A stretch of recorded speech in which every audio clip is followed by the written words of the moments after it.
कहानी शुरू होती है जहाँ बड़े बड़े मॉन्स्टर्स ने इस दुनिया पे हमला किया हुआ है। खतरनाक दिखने वाली ये मॉन्स्टर इंसानों का शिकार कर करके उन्हें मारने लगे, यहाँ तक कि इंसान इस दुनिया में खत्म ही हो गए। समझ नहीं आ रही कि आखिर ये मॉन्स्टर आए कहाँ से। किसी को लगता था कि ये उनके गुनाहों की सजा है, तो किसी को लगा कि शायद ये बिच्छू या जहरीले कीड़े के काटने से ही इंसानों के अंदर ऐसी इन्फेक्शन फैली कि इंसान मॉन्स्टर बन गए। सबकी सब कहानियां, कोई भी असल रीजन नहीं जानता था।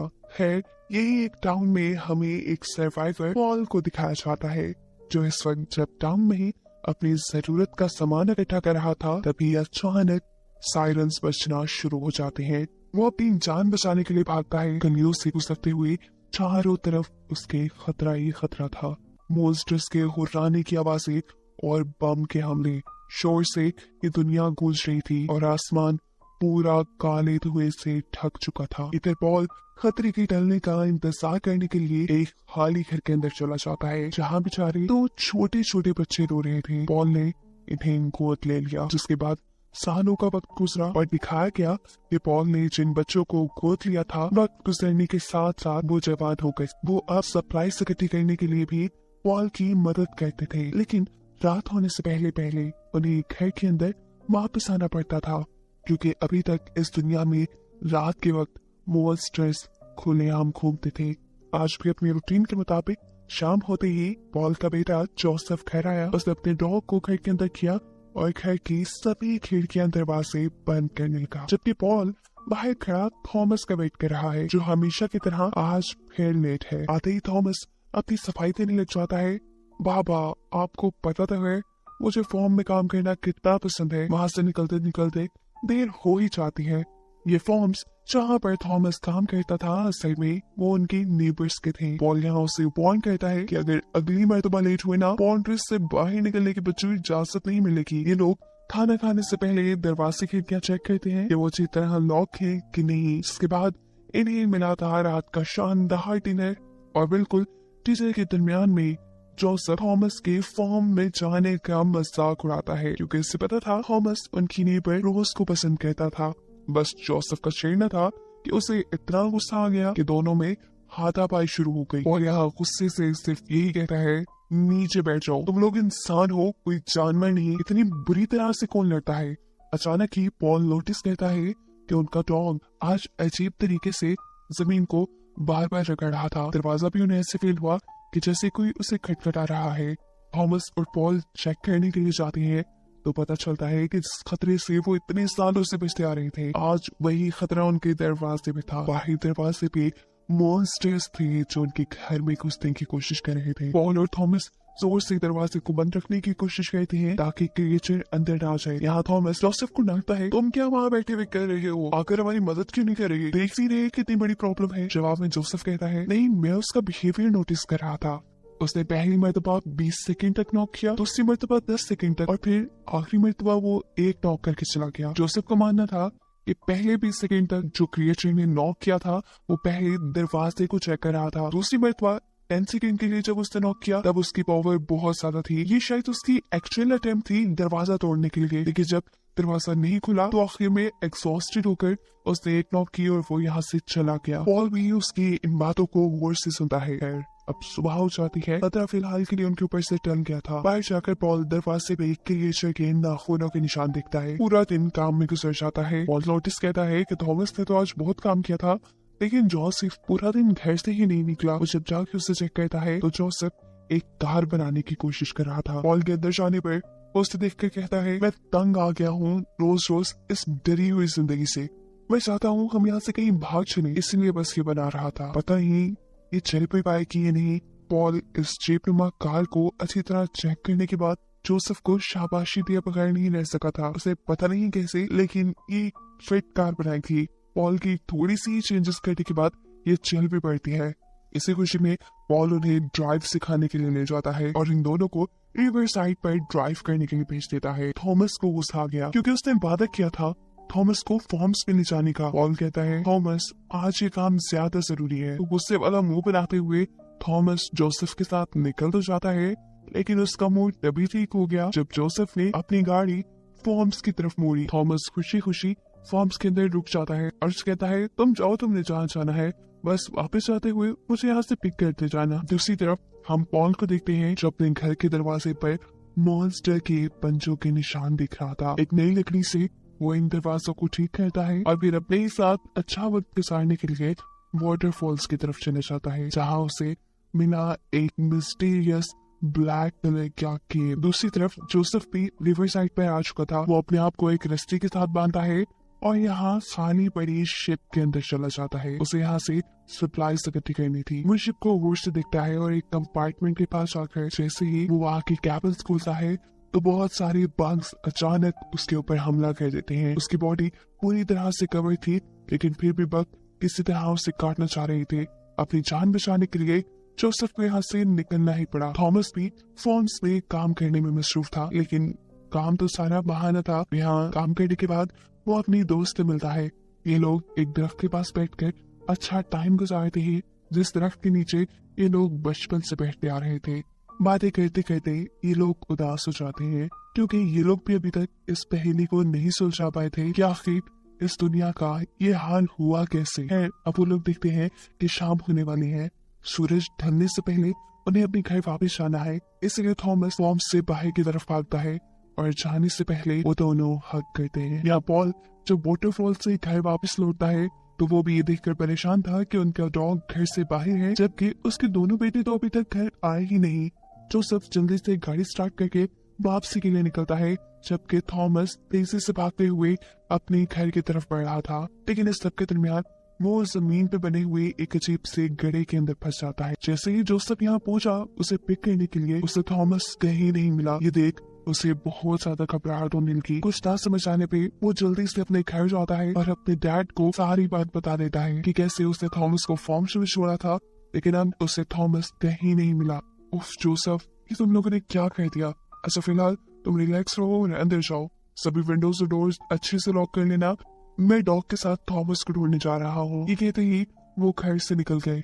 यहाँ अब हमें उस घड़ी का सीन दिखाया जाता है जिसमें थॉमस फंसा हुआ था। चारों तरफ अंधेरा ही अंधेरा था। थॉमस अपने पास मौजूद लाइटर से एक लकड़ी पर आग जलाकर इस घड़ी के अंदर देखने की कोशिश करता है। उसके होश तब उड़े जब उसने यहाँ पे एक अजीब काले रंग का हाथ देखा। इससे पहले कि ये मॉन्स्टर थॉमस पे हमला करता, यहाँ थॉमस अपने पास से एक छोटा सा चाकू निकालता है और इस क्रिएचर के हाथ पे ही हमला कर देता है। उसके ऐसा करते ही मॉन्स्टर्स गुस्से में आ चुके थे। वो मॉन्स्टर इस घड़े से बाहर निकलता है, इससे पहले ही थॉमस पीछे हो जाता है, लेकिन पीछे भी एक बहुत बड़ा सा मॉन्स्टर था जिसने बुरी तरह से थॉमस के मुंह को पकड़ लिया था। थॉमस को सांस लेने में भी मुश्किल हो रही थी और इससे पहले कि वो मर जाता, यहाँ उसे बचाने के लिए पॉल आ जाता है। पॉल ने पीछे से क्रिएचर को पकड़ते हुए उसके हाथ से पहले थॉमस को छुड़ाया और फिर अपने चाकू से उसे बुरी तरह मार। शुक्र है कि थॉमस की जान बच गई थी, पर अब मसला ये था कि रात काफी हो चुकी थी। इस वक्त घने जंगलों में थे और भागकर घर की तरफ जाना खतरे से खाली नहीं था, क्योंकि रात में हर तरफ खुलेआम मॉन्स्टर्स घूमते थे।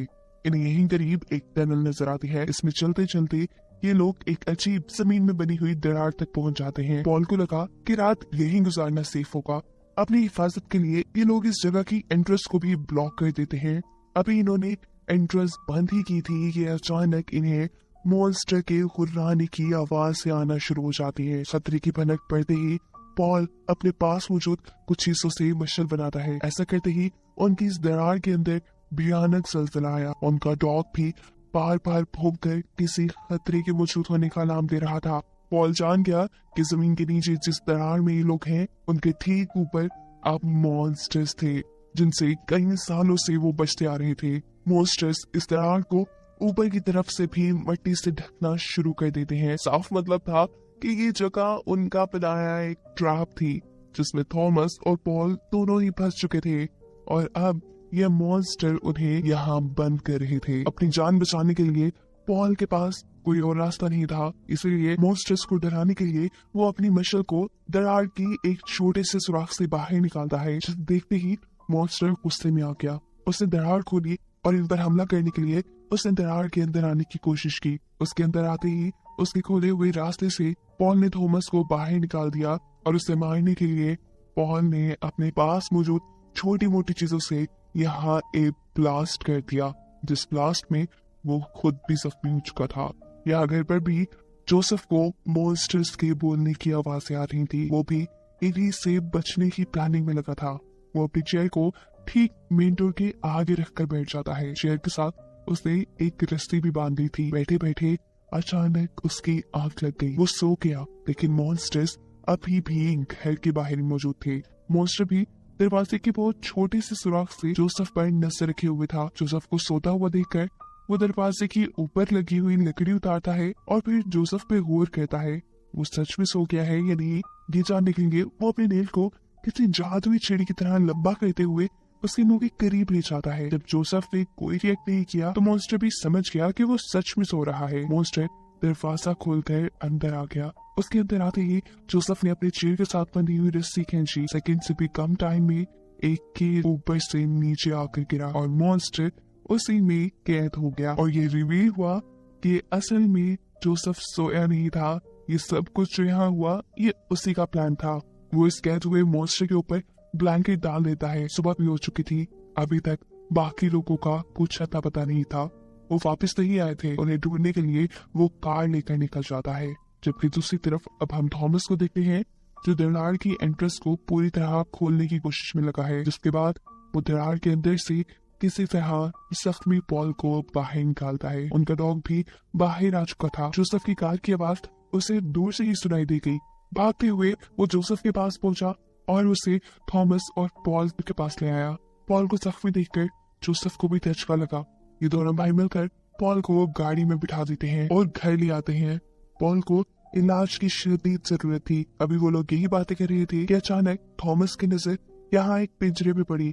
उसने जैसे ही पिंजरे के ऊपर से ब्लैंकेट उठाया तो उसके अंदर से मॉन्स्टर को निकला। जोसेफ उससे कहता है, इसे वापस रख दो, ये रोशनी इन मॉन्स्टर्स को तकलीफ देती है। पॉल की बैंडेज करते हुए जोसेफ एक्सप्लेन करता है कि रात में शायद 2 मॉन्स्टर्स यहाँ आए थे, जिनमें से उसने एक मॉन्स्टर को पकड़ा। ये मॉन्स्टर्स हमसे भी ज्यादा ज़हीन है। वो इन मॉन्स्टर्स के ऊपर स्टडी करना चाहता था, पर थॉमस क्या उसे बताता है कि डैड रात में काफी सारे मॉन्स्टर को उस दरार के अंदर ब्लास्ट कराए हैं। इससे वो शॉक हो जाता है और अपने डैड से कहता है कि अगर सच में आपने ऐसा कुछ किया है तो वो मॉन्स्टर बदला लेने के लिए जरूर आएंगे। इस समय ने कहा वो बहुत ज़हीन है। उसकी ये बात है थॉमस को बकवास लग रही थी। वो तो अपने घर रखे हुए इस मॉन्स्टर को भी मारना चाह रहा था।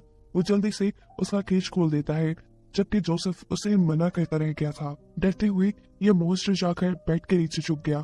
मॉन्स्टर को देखकर उनका डॉग बार बार भौंक रहा था। उसकी आवाज से सुनकर मॉन्स्टर का भी बिहेवियर एकदम से चेंज हुआ। ये डरने वाला मॉन्स्टर एकदम से ऐसा बहादुर हो गया जैसे कोई शेर, और अब वो हमला करने के लिए थॉमस और जोसेफ की तरफ मुड़ा। इसके हमले से बचने के लिए जोसेफ ने उसे अपनी स्टिक से दूर रखने की कोशिश की और एक भी सेकंड ना जाया करते हुए थॉमस ने अपने एक्स से उसकी जिस्म से उसकी गर्दन ही अलग कर दी। फाइनली ये भी मर चुका था, लेकिन जोसेफ उसके ऊपर स्टडी करना चाहता था, इसलिए वो मरे हुए इस मॉन्स्टर को ही उठाकर अपनी बेसमेंट में ले जाता है। उसने मॉन्स्टर को स्टडी करने के लिए बहुत ज्यादा खर्च लगाए, लेकिन उसे अभी भी नहीं समझ आ रही थी कि आखिर मॉन्स्टर है कैसा। वो इंसानों की तरह है या किसी जानवर की तरह, उसे अभी तक कुछ समझ नहीं आई। ये सारे काम करते हुए उसके पास थॉमस आया। असल में वो चाहता था कि ये लोग पॉल को रोज के घर ले जाए। उनके पास क्योंकि बहुत सारे फॉर्म्स थे, एक अच्छा बेहतर घर था जिसके इर्द बार भी लगी थी। वो लोग वहाँ पर मॉन्स्टर से सेफ भी रहते और उन्हें वहाँ पर पॉल के लिए मेडिसिन भी मिल जाती। पर जोसेफ का ख्याल था कि उनके नेबर्स उनकी मदद नहीं करेंगे, लेकिन फिर थॉमस की जिद करने पे ये लोग पॉल को अपनी कार में बिठाते हैं और ले जाते हैं उनके घर, जहाँ बिल्कुल जोसेफ के कहने के मुताबिक उन्होंने इनकी मदद करने से इनकार कर दिया था, ये कहते हुए कि उनके पास ना तो ज्यादा मेडिसिन है और ना ही ज्यादा सप्लाईज कि ये लोग 3 लोगों को अपने घर रख पाए। घर के ओनर यानी रोज के डैड कहते हैं हाँ, अगर थॉमस यहाँ रहना चाहे तो वो रह सकता है, क्योंकि वो हर रोज फॉर्म्स में काम करने के लिए उनकी बहुत मदद किया करता था। उनकी ये बात सुनने के बाद जोसेफ वापस जाने के लिए उठ गया। थॉमस ने उसका पीछा किया, लेकिन यहाँ पर वो बहुत ज्यादा गुस्से में था। गुस्से में वो थॉमस को उल्टी सीधी बातें कह जाता है कि तुम ही हो जो डैड को मौत के मुंह तक ले गए, चले जाओ यहाँ से। उसकी बातों से थॉमस को भी गुस्सा आ गया और यहाँ इन दोनों के दरमियान में एक मरतबा फिर हाथापाई शुरू हो गई। थॉमस जोसेफ को मार रहा था, लेकिन फिर जब उसे रियलाइज हुआ कि वो गलत कर रहा है तो वो खुद ही से उठ खड़ा हुआ जोसेफ उठा, वापस जाकर उसने अपनी कार चलाई और अपने बेहोश हुए डैड यानी पॉल को लेकर यहाँ से निकल गया, जबकि थॉमस यही रोज की फैमिली के पास ही रह गया। यहाँ थॉमस को खाने के लिए अच्छा खाना मिलता है और रोज उसे अपने रूम में ले जाती है। यहाँ जोसेफ जो पॉल को घर लेके आ रहा था, रास्ते में उसने नोटिस किया कि जानवर बहुत तेजी से भाग रहे थे। इसका मतलब था कि क्रिएचर्स जमीन के नीचे मूव कर रहे हैं। वो जैसे ही घर के पास आता है तो उसे अपने घर के करीब एक दरार नजर आई। वो समझ गया था कि ये दरार इन्हीं क्रिएचर्स, उन्हीं मॉन्स्टर्स ने बनाई है। यानी उसकी सोच बिल्कुल ठीक थी। ये मॉन्स्टर्स बदला लेने के लिए यहाँ पे आए थे और अब उसे भी जंग के लिए तैयार रहना था। वो सबसे पहले पॉल को एक सेफ जगह पर ले जाता है और फिर अपने घर की ऊट पटांग चीजों को इकट्ठा करते हुए एक नया प्लान तैयार करना शुरू कर देता है। उसने घर के सभी खिड़की दरवाजे बंद करना शुरू किए और जब वो चल रहा था तो अचानक चलते हुए वो घर के अंदर ही जमीन में बने गड्ढे में धंस गया। जोसेफ समझ गया कि वो मॉन्स्टर्स पहले से ही इस गड्ढे के जरिए जमीन के नीचे से एक टनल बनाते हुए उनके घर पहुंच गए हैं। दूसरी तरफ रोज के घर हम देखते हैं कि थॉमस उनकी किचन की तलाशी ले रहा था, जहाँ उसके पीछे रोज आ जाती है। वो रोज को एक्सप्लेन करता है कि वो चोर नहीं है, बस वो अपने डैड के लिए परेशान है और उनके लिए मेडिसिन ढूंढ रहा है। उसकी परेशानी को देखते हुए रोज उसे मेडिसिन दे देती है। थॉमस उससे शुक्रिया करते हुए उसे गले लगाता है और यहाँ से बाहर निकल जाता है, ये वादा करते हुए कि वो वापस जरूर आएगा। उनकी ये सारी बातें रोज के एक सर्वेंट ने सुन ली थी। वो बाहर आते ही थॉमस के ऊपर गन तान देता है। वो उसे एक चोर कह रहा था, लेकिन थॉमस एक्सप्लेन करने की सबको कोशिश करता है कि नहीं, उसे ये मेडिसिन खुद रोज ने दी है, उसने कुछ चोरी नहीं किया। लेकिन यहाँ कोई भी उसकी बात सुनने को तैयार नहीं। ये लोग उसे यहाँ खड़े खड़े शूट भी कर सकते थे, लेकिन ये सभी सर्वेंट थॉमस को उठाकर अपने एक बार रूम में ले जाते हैं और वहां जाकर म्यूजिक ऑन कर देते हैं।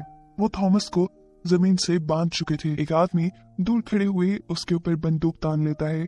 वो उसके ऊपर निशाने लगाने वाले थे, लेकिन इससे पहले कि वो गोली चलाता, अचानक ही उसके बाहों के नीचे से जमीन टूट जाती है और वो जमीन के अंदर गिर जाता है। यहाँ खड़ा हुआ दूसरा आदमी जल्दी से उसे चेक करने के लिए जाता है और उसी टाइम यहाँ से निकल आता है एक बहुत बड़ा अजीब काला सा मॉन्स्टर। इन मॉन्स्टर्स का शोर सुनते हुए मेन घर के अंदर रोज के पेरेंट्स भी जाग गए। आखिर दूसरी तरफ हो क्या रहा था ये चेक करने के लिए रोज के डैड एक कैंडल जलाकर जैसे ही पीछे मुड़कर दरवाजा खोलने लगते हैं तो फौरन ही एक क्रिएचर उनके ऊपर हमला कर देता है। ये क्रिएचर इतनी खतरनाक थी कि वो उसे कंट्रोल कर ही नहीं पाए।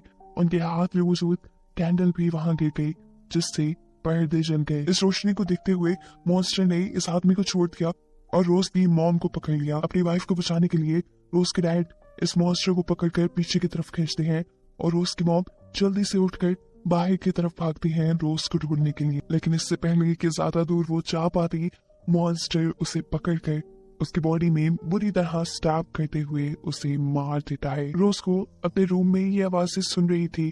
वो नहीं जानती थी कि इन आवाजों की वजह से उसके दोनों पेरेंट्स मारे जा चुके हैं। जैसे ही ये आवाज बंद हुई, वो चेक करने के लिए अपने रूम से बाहर निकलती है। उसे जगह जगह खून पड़ा हुआ नजर आया। उनको फॉलो करते हुए वो अपने मॉम डैड के वॉशरूम में गई और वहां जाते ही उसकी चीखें निकल गईं, क्योंकि उसके सामने उसकी मरी हुई मॉम और वो बड़ा सा मॉन्स्टर था। घर के दूसरे हिस्से में जहाँ सर्वेंट्स ने थॉमस को बांध के रखा था, वहां पे क्रिएचर सभी लोगों को मार चुकी थी और अब वो थॉमस की तरफ बढ़ रही थी। थॉमस अपने आप को बचाने के लिए जल्दी जल्दी हाथ पांव चलाता है। मुश्किल से अपने आप को छुड़वाते हुए वो पीछे की तरफ भागने की कोशिश तो कर रहा था, लेकिन वो इस कोशिश में नाकाम हो जाता, क्योंकि अब मॉन्स्टर बिल्कुल उसको मारने के लिए उसके सामने था। लेकिन वक्त रहते ही यहाँ रोज एंट्री कर लेती है एक बंदूक के साथ और वो मॉन्स्टर को शूट करते हुए उसे मार देती है। इस मॉन्स्टर से ये लोग बच गए थे। जल्दी से ये लोग भागते हुए बाहर आते हैं और थॉमस देखता है कि रोज का पूरा घर जल चुका है। रोज यहाँ उसे बताती है कि उसके पेरेंट्स भी मारे गए। ये सुनकर थॉमस दुखी होता है, लेकिन अभी इन चीजों का टाइम नहीं था। इमरजेंसी में ये लोग थॉमस के घर जाने का डिसाइड करते हैं, जहाँ दूसरी तरफ जोसेफ अभी भी उनके क्रिएचर्स से लड़ने की प्लानिंग कर रहा है। जितने भी गड्ढे उनके घर में उन क्रिएचर्स ने बनाए थे, जोसेफ अपने घर के सारी फर्नीचर से उन गड्ढों को फिल कर चुका था। अपनी पूरी तैयारी करने के बाद वो अपने बेहोश हुए डैड के सर पे प्यार करता है और मॉन्स्टर्स के साथ इस जंग के लिए बाहर निकल आता है। अचानक उसकी डोर की स्मॉल विंडो खुलती है। वो घबरा कर पीछे दिखता है, लेकिन ये तो थॉमस और रोज थे। इन्हें देखकर जोसेफ की सांस में सांस आई थी। थॉमस यहाँ अपने भाई का साथ देने आया था और जोसेफ को भी उसकी जरूरत थी। अभी वो लोग यही बातें कर रहे थे कि अचानक उन्हें पीछे से पॉल की आवाज आती है, जिसे होश आ चुका था। ये दोनों उसका होश में आता देखकर खुश होते हैं। थॉमस उसके लिए मेडिसिन ले आया था, ये उसे मेडिसिन देते हैं और यहाँ पॉल उनसे कहता है कि तुम आखिरी वक्त तक लड़ना। लड़ने का भी वक्त हो चुका था। जोसेफ यहाँ बाकी दोनों लोगों से अपना प्लान शेयर करता है और ये लोग अपने पास मौजूद सभी गैस और पेट्रोल को इकट्ठा करना शुरू कर देते हैं। घर में जगह जगह पेट्रोल फेंकने के बाद और गैस सिलेंडर्स रखने के बाद वो अपनी एक ओल्ड फ्रीजर को घर के बिल्कुल दरमियान में रख देते हैं। रोज यहाँ बची कुछ विंडोज को भी बंद कर रही थी। इसके बाद ये सभी छोटे छोटे क्रैकर्स, माचिस और ऐसी चीजें जिनसे आग चलाई जा सकती थी उसे अपने घर में फैला देते हैं, यहाँ तक कि अपने डैड की सिगरेट्स को भी। ये सारी तैयारी उनकी हो चुकी थी। वो देखते हैं कि मॉन्स्टर के बनाए हुए जिस होल को उन्होंने फर्नीचर से कवर किया था, अब फर्नीचर हिलने लगा था। यानी यहाँ पे मॉन्स्टर आ चुका है। और दूसरी तरफ जिस रूम में पॉल है उसकी चिमनी से भी एक मॉन्स्टर पॉल के रूम में आ चुका है। यहाँ होल के अंदर से भी मॉन्स्टर निकल चुका था, जिसके ऊपर थॉमस पीछे से हमला करता है, लेकिन ये मॉन्स्टर मरता नहीं। वो उल्टा थॉमस पर हमला करता है और इससे पहले कि थॉमस मर जाता, इस मर्तबा थॉमस उसके सर के ऊपर हमला करते हुए उसे ही मार देता है। एक तीसरा मॉन्स्टर यहाँ पर रोज के ऊपर हमला कर चुका था। अपनी जान बचाने के लिए वो इस मॉन्स्टर को अपनी गन से शूट करके मार देती है। इसी दौरान उनके पास खून से लथपथ पॉल आता है, जिसके ऊपर मॉन्स्टर ने हमला किया था, लेकिन वो भी मॉन्स्टर को मारने में कामयाब हो चुका था। एक के बाद एक काफी सारे मॉन्स्टर यहाँ आ चुके थे। पॉल उन्हें अपनी गन से शूट करता है, लेकिन इतने सारे मॉन्स्टर को मारने के बावजूद भी बहुत से मॉन्स्टर्स और इनके पास आ चुके थे। पॉल की बंदूक से गोलियां खत्म हो चुकी थी। किसी को पॉल अपनी बंदूक के बैक से मारता है तो कहीं पीछे से रोज और जोसेफ इन मॉन्स्टर्स को मारते हैं, लेकिन मॉन्स्टर्स की तादाद बढ़ती ही जा रही थी। अपने आप को बचाने के लिए इस टाइम पॉल ही ने इनके प्लान पे वर्क करने